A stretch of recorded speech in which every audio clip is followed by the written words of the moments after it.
दो संख्याएं एक तीसरी संख्या से क्रमशः 40% और 60% अधिक हैं। पहली संख्या और दूसरी संख्या से अनुपात क्या है? 1, 2, 3। दो संख्याएं हैं वो तीसरी संख्या पर डिपेंडेबल, तो इसको हम 100 मान लेते हैं। दो संख्या एक तीसरी संख्या से क्रमशः 40%, पहली संख्या तीसरी संख्या से कितनी है? 140% अधिक है, तो 140 हो जाएगी। और दूसरी संख्या है वो क्या 60%, मतलब तीसरी संख्या से 60% अधिक, मतलब ये हो जाएगी 160। तो बोला जा रहा है पहली संख्या और दूसरी संख्या में अनुपात क्या होगा? पहली संख्या और दूसरी संख्या में अनुपात बताना है। 0, 0, 2 सत्ते 14, 2 अट्ठे 16, 7:8। D will be the correct. Next, किसी वस्तु का मूल्य पहले 10% फिर 20% बढ़ाया गया, यदि आखिरी बार बढ़ाया गया मूल्य इतना रुपए है तो मूल्य ज्ञात कीजिए। पहले हमने किसी वस्तु का मूल्य 10% बढ़ा दिया, मतलब 110 कर दिया। फर्दर इसको हमने कितना बढ़ाया? 120, मतलब 20% बढ़ाया। तो जो वैल्यू हमारे पास फाइनल आई वो आई 33 रुपीज़। एक जीरो, दो जीरो से दो जीरो इनको हटा दो। 11 एकम 11, 11 तिया 33, 3 एकम 3, 3 चौको 12। ठीक है, तो x इज इक्वल टू कितना हो जाएगा?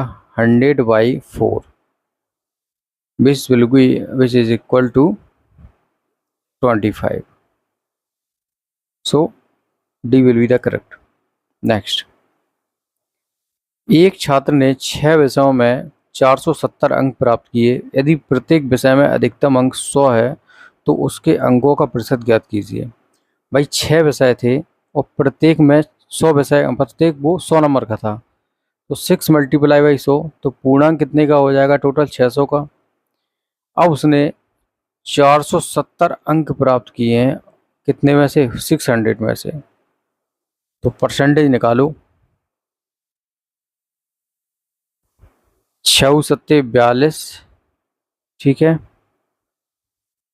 और 5 बचा, 6 8 48, फिर 2 बचा, 6 3 18, फिर 6 3 18, तो कितना आ जाएगा उसका परसेंटेज? 78.33।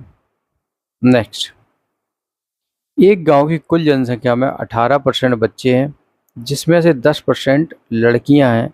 यदि लड़कियों की संख्या 90 हो तो गांव की कुल जनसंख्या कितनी है? देखिए, हम x मान लेते हैं कुल जनसंख्या, इसमें से 18%, x का जो 18% है वो बच्चे हैं, बाकी जनसंख्या कितनी होगी? 82%। अब बोला ये जा रहा है कि जो 18% बच्चे हैं इसमें से भी 10% लड़कियां हैं, तो x के 18% का जो 10% है वो लड़कियां हैं, जिनकी जनसंख्या वो दे रखी है ना, संख्या दे रखी है 90। यहाँ 100, यहाँ 100, तो एक जीरो से एक जीरो से उड़ा दो। 18 एकम 18, 18 पंचे 90 हो जाएगा। तो x इज इक्वल टू कितना हो जाएगा? 5000। तो उस गांव की जो जनसंख्या वो कितनी हो जाएगी? 5000। B will be the correct. Next, ए अपनी मासिक वेतन में से 20% बचत करता है, यदि ए का मासिक व्यय इतना हो तो उसकी बचत राशि क्या होगी? भाई ए अपनी मासिक वेतन में से 20% की बचत करता है, तो 80% क्या है वो व्यय करता होगा, तो 80% व्यय करता है, जिसकी वैल्यू दे रखी है 6000 के इक्वल। तो 100% की वैल्यू निकाल लो। कैसे? 6000 divide by 80 multiply by 100। Okay, तो एक जीरो से एक जीरो यहाँ पर उड़ा दो।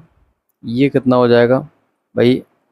8 6 8 7 56 और 8 5 40 मल्टीप्लाई बाई 100।